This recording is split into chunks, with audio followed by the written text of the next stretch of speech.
देश में जारी रही मौसुमी वर्षा। एही समय रे एक बड़ बात्यार पूर्वानुमान करा जायछि। नेशनल रिपोर्ट अनुसार केरल उपकूल रे अक्टोबर नवेम्बर आड़क अनेक बड़ सामुद्रिक झड़र आशंका रही। यह छड़ा पश्चिम उपकूल रे अगस्त और सेप्टेम्बर रे प्रबलरू अति प्रबल वर्षार आशंका रही।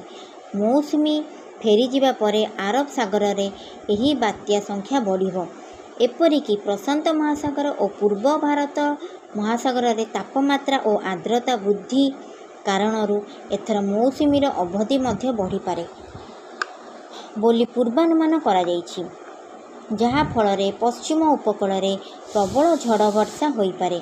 आरब सागर रे बात्या संख्या बढ़ी पारे आशंका रही बेले बंगोपसागर रे बात्या संख्या कमियो बोली पाणीपाग विशेषज्ञ मत देइछन्ति। किंतु निकटरे बंगोपसागर रे एक घूर्णिबलय सृष्टि हेबार आशंका रही। फल रे ओडिशा रे बुधवार ठारू वर्षा बढ़ी अगस्त 3 जाए प्रबल वर्षा लगी रहिबो बोली पाणीपाग विभाग पूर्वानुमान करिछि। 19टी जिल्ला रे प्रबल वर्षा आशंका रे येलो अलर्ट जारी करिछि पाणीपाग विभाग। आगुकू नहीं आसबि आपण मानक पई किछि नुआ नुआ खबर। सुस्थ रुहंतु, सतर्क रुहंतु। नमस्कार ओडिशावासी।